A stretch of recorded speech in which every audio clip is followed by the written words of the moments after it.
You know, this feels different.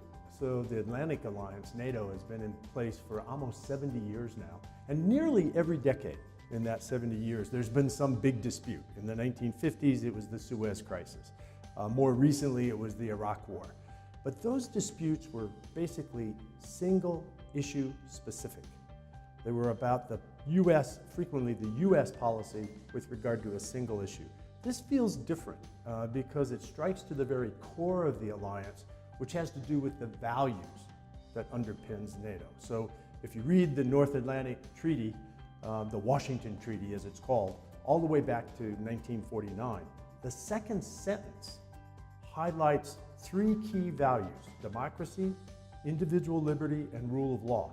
And it seems today that those are actually in question.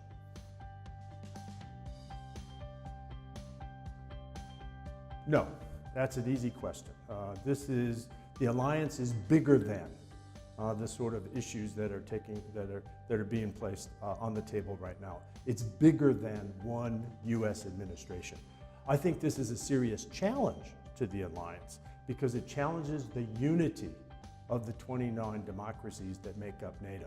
So I don't think it's the end of this, but it is under serious challenge now, and it deserves our attention.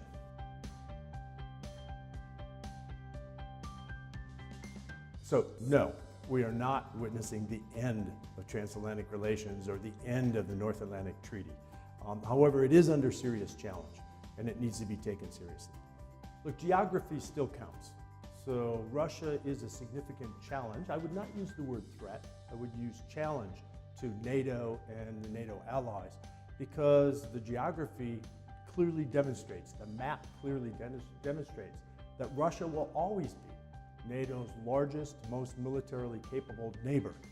So the real issue between NATO and Russia is what kind of relationship do you want to have with a large, potentially dangerous neighbor? And I think that's a fundamental issue for the alliance, and it will continue to be simply because geography still counts.